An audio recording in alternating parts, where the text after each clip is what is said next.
Arc-en-ciel.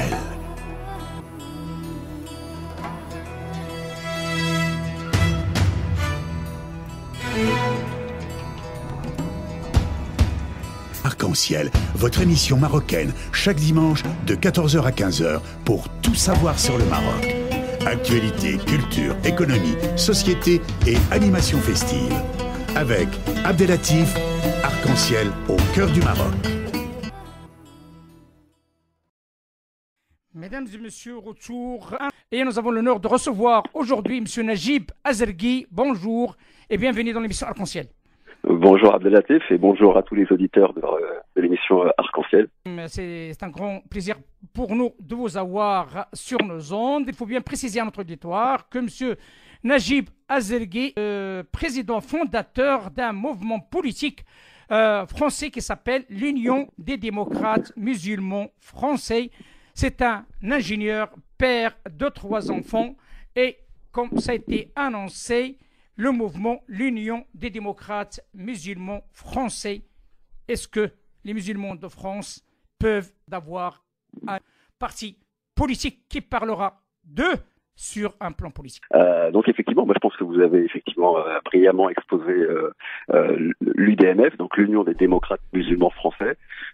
Donc on est un parti qui a aujourd'hui tout juste 6 ans, donc c'est encore un très jeune parti, un très jeune mouvement, qui s'est enraciné néanmoins durant ces 6 dernières années sur plusieurs territoires au sein de la métropole, même jusqu'à Mayotte, des départements d'outre-mer. Et nous présentons, en tout cas dans l'actualité qui est la nôtre, nous présentons une liste de 79 colistiers durant les élections européennes qui auront lieu le 26 mai prochain. Une liste très hétéroclite, représentative de la société française d'aujourd'hui, très diverse et plurielle, dans laquelle effectivement nous sommes heureux également de compter parmi nous un de vos invités qui va venir, je pense, juste après, qui est Bassam El Tahan, et qui nous a rejoint, et dans lequel effectivement on est fiers de pouvoir montrer justement cette diversité qui est au sein de notre mouvement. Voilà. Mais si on parle de ce mouvement, en réalité, d'une manière succincte, qu'est-ce qui vous a poussé à créer ce mouvement? Alors succinct, ça va être un peu compliqué, parce qu'effectivement, il faut quand même pouvoir expliquer, je pense, aux auditeurs qui ne nous connaissent pas, parce que le but c'est aussi de nous faire connaître, effectivement, pourquoi avoir créé un mouvement avec ce mot musulman, parce que finalement, on est tout à fait d'accord, vous et moi, que ce qui pose aujourd'hui problème dans l'appellation d'un mouvement tel que le nôtre, c'est le mot musulman qui figure au cœur du sigle, tout simplement parce que, tragiquement, je dirais, le musulman est devenu une thématique, un enjeu électoral récurrent dans la vie politique de notre pays, mais pas simplement, je dirais, à l'intérieur de nos frontières, malheureusement, parce qu'on voit bien que finalement, le musulman est devenu même un enjeu politique un peu partout en Europe. Il y a vraiment ce qu'on appelle une montée identitaire qui est en train de contaminer la cohésion nationale, mais également la cohésion européenne, et je pense qu'il est très important à nous, également de citoyens de confession musulmane, citoyens à part entière et non pas à part, comme voudraient le dire certains politiques, à l'instar de Nadine Morano qui nous a expliqué il n'y a pas si longtemps finalement que la France était de race blanche, et de culture judéo-chrétienne. Voilà. Du coup, je pense que face à des pyromanes de la République, puisque c'est comme ça qu'il faudrait les appeler, je pense qu'il est de notre devoir à nous de pouvoir créer justement des passerelles entre les individus, là où justement certains ont érigé des murs et des fossés. Et aujourd'hui, justement, l'identité nationale, l'identité européenne, effectivement, est contaminée par des thèses qui sont extrêmement dangereuses et qui en réalité devraient nous rappeler finalement les heures les plus sombres qu'a traversé notre continent et notre pays. Et je pense que aujourd'hui l'actualité est en plein dedans. On est fiers d'avoir célébré récemment le centenaire finalement de la Première Guerre mondiale. Finalement, qu'en reste-t-il de cette histoire-là et de ce qui a embrasé justement ces conflits en Europe?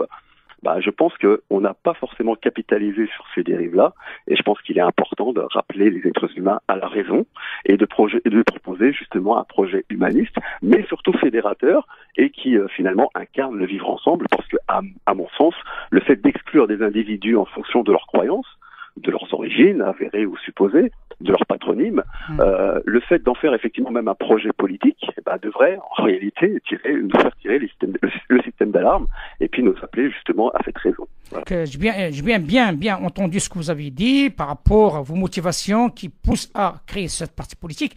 Mais qu'est-ce que vous pouvez répondre à ces Français qui font la partie importante aussi, donc il y a nos concitoyens qui ne sont pas musulmans? Qu'est-ce que vous pouvez leur dire? Comment vous pouvez leur assurer?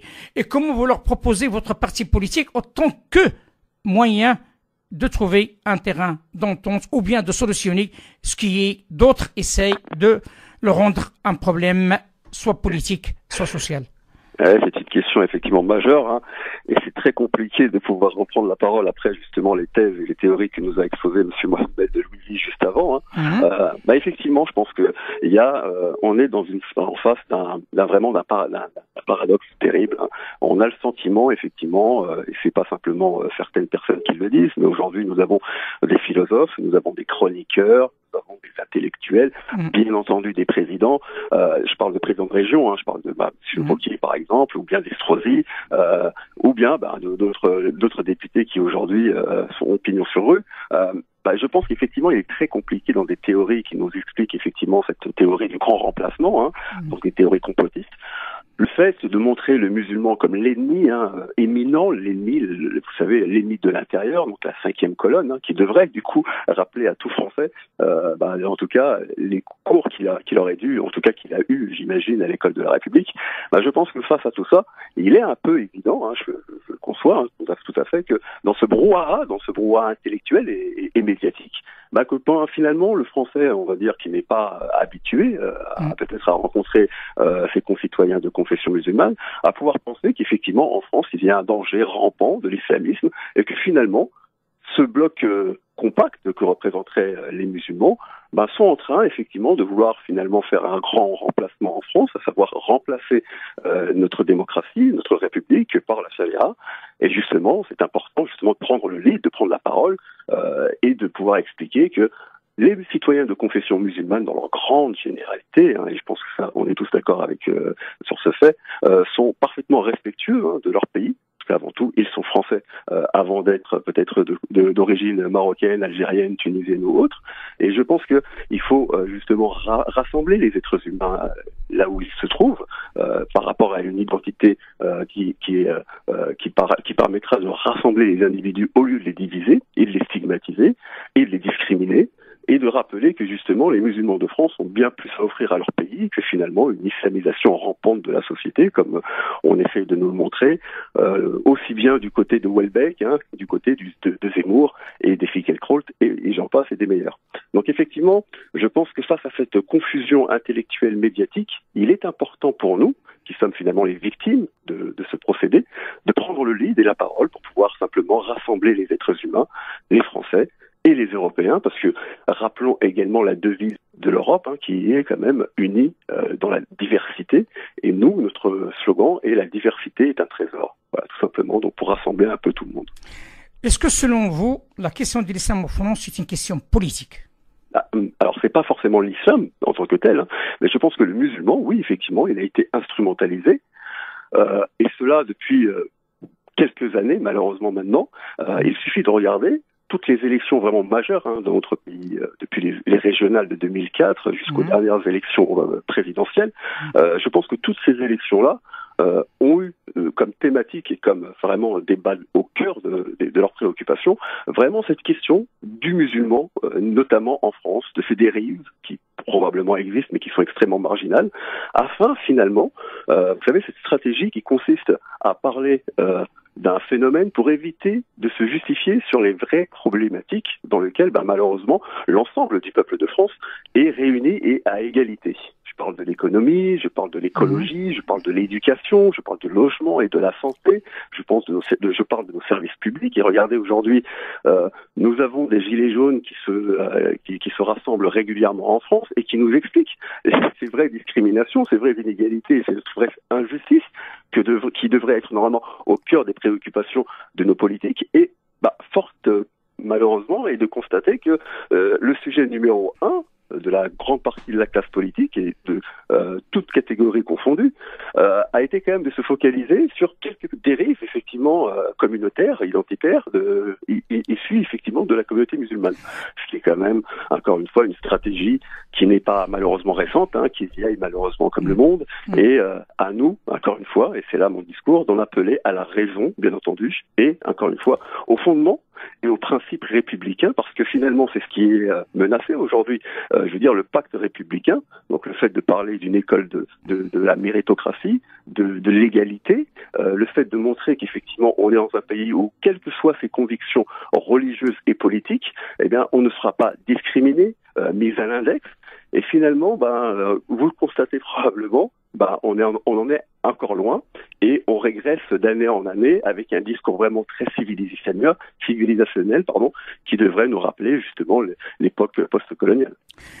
Écoutez, il me reste deux questions, si vous le permettez, Monsieur Najib Azergui. Je donnerai la parole à Monsieur Bassam Tahan qui passera après vous et qui va parler par rapport à cette candidature et pourquoi ce choix déjà. Et en même temps, on va parler d'une thématique qui me tient à cœur, donc par rapport à cette histoire de certains présidents qui sont toujours sur leur trône, j'ose dire. Ce n'est pas leur chaise sur lesquelles ils étaient élus, mais ils se considèrent comme des rois. Et leur impact par rapport à leur société sur place. Il me reste deux questions. La première est simple. Donc, vous le savez, comme quoi l'homme politique ici en France, voire même en Europe, a perdu beaucoup de sa notoriété. Et beaucoup de monde qui ne les écoute pas. Qu'est-ce qu'il va faire de vous, une personne, et là vous s'adressez à ceux qui vous écoutent, qu'on vous écoute et qu'on croit à vous? Écoutez, alors nous, ce qu'on a décidé de faire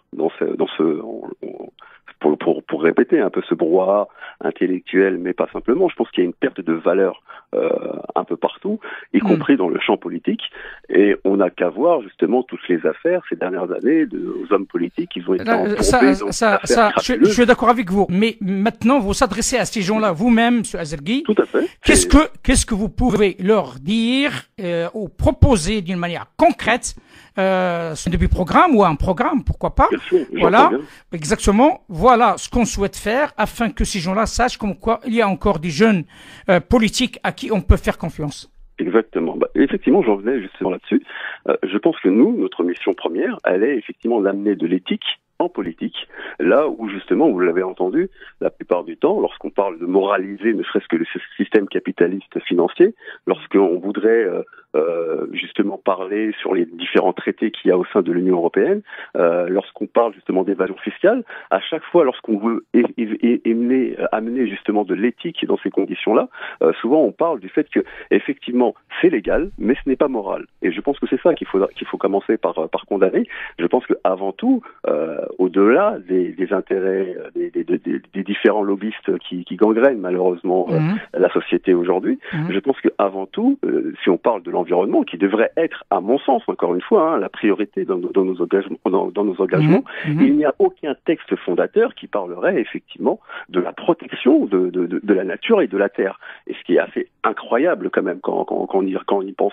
Donc je pense qu'effectivement c'est très bien de moraliser les choses, je pense très bien d'avoir des codes, typiquement le code de la route, on peut pas rouler à plus de 200 avec sa berline, ce qui semble tout à fait normal pour protéger encore une fois la vie de chacun, mais il n'y a aucun code finalement moral mais aussi réglementaire sur l'environnement, sur la santé de nos enfants, sur ce qu'on appelle la malbouffe, sur finalement ce que nous donnent les industriels à manger. Vous voyez aujourd'hui le scandale du Roundup.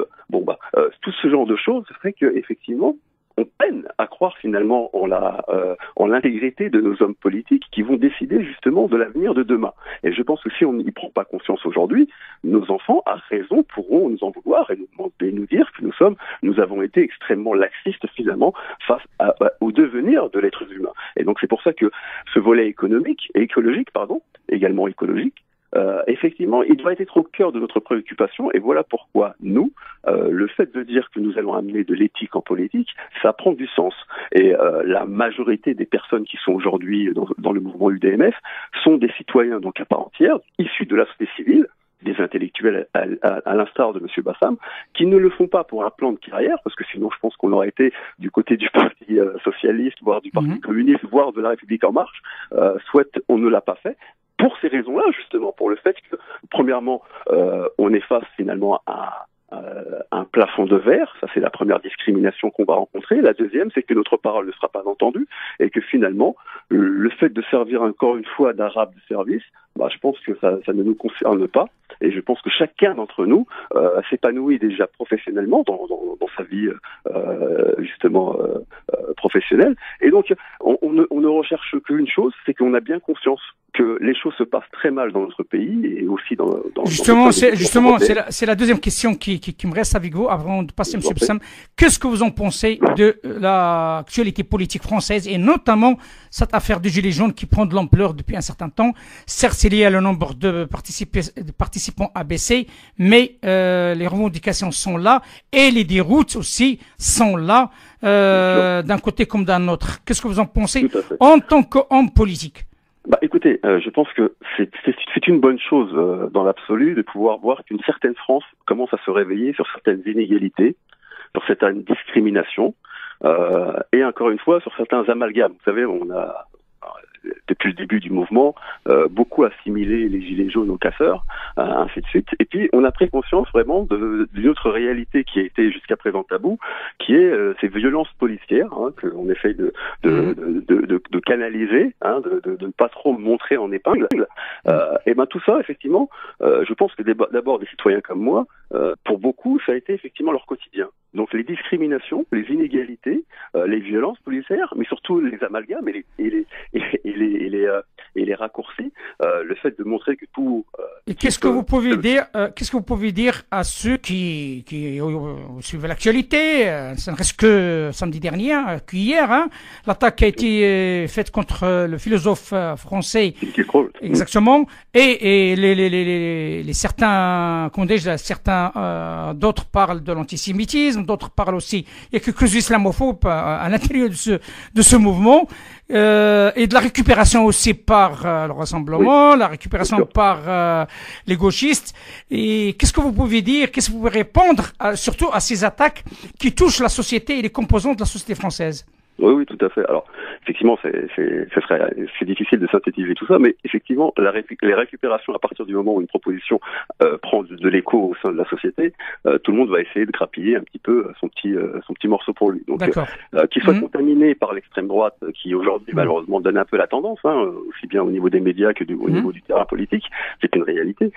Au-delà de ça, si on reparle de notre ami Finn Pelkraut, le fait de l'attaquer sur le fait qu'il soit juif ou justement de ses origines religieuses, c'est inexcusable. Clairement, c'est inexcusable. Alors, après, donc vous condamnez cette attaque?